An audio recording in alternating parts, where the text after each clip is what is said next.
কবি আর্যতীর্থের লেখা বিকর্ণ যাজ্ঞসেনীর খুলছে শাড়ি, টানছে ধরে দুঃশাসন। দায় ছিল যার গর্জে ওঠার, নিচু মাথায় সে পাঁচজন। দুর্যোধনের নগ্ন উরু, ইঙ্গিতে তার ধর্ষকাম। হস্তিনাপুর দেখছে বসে, ধ্বস্ত হতে তার সুনাম। অন্ধ রাজা সিংহাসনে, আর্ত চেঁচান বৌমা তার। নিজের দলের নির্যাতনে সব রাজা হন নির্বিকার। কর্ণ বসে হাসছে হা হা, রাজার দলের লোক তো সে। শর্তবিহীন সমর্থনে তাবৎ আরাম সুখ বসে।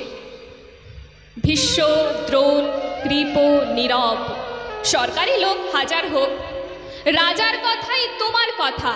তুমি যখন রাজার লোক, খল শকুনি দেখছে সবই, বস্তুত সে ধ্বংস চায়। ঘরের মাটি লাল হয়ে যাক দেশ বিভাগের যন্ত্রণায়। সুশীল সভায় ঘটছে যখন রাজ অপরাধ জঘন্য, ঠিক তখনই তার বিরোধে চেঁচিয়ে ওঠেন বিকর্ণ। বিকর্ণ নন কেউ কেটা লোক, 100 ভাইয়ের একজনা।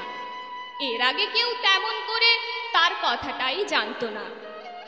যদুগৃহে কারেননি রা, অন্তত তার নেই লেখা।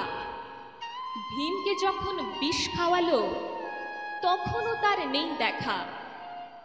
কিন্তু যখন প্রকাশ্যতেই কাটছে নারীর আব্রু কেউ, স্তব্ধ জিভের চুপসাগরে বিকর্ণ হন একলা ঢেউ। চেঁচিয়ে ওঠেন রাজার কুমার যুবরাজের বিরুদ্ধে। মহাবলী পাণ্ডবেরও গলায় তখন সে সুর নেই। রাজা যখন নীরব থেকে সায় দিয়ে যান ধর্ষণে, ঠিক তখনই সমস্ত যুগ বিকর্ণদের শর্ষণে। আমরা যারা কিচ্ছুটি নই, একটিমাত্র ভোট কেবল, অত্যাচারের সামনে এলে সঙ্গী শুধু চোখের জল।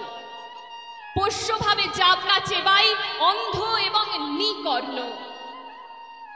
প্রার্থনা থাক আমরা যেন একবার হই বিকর্ণ।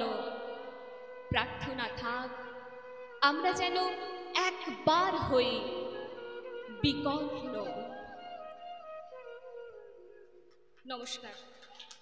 হ্যালো।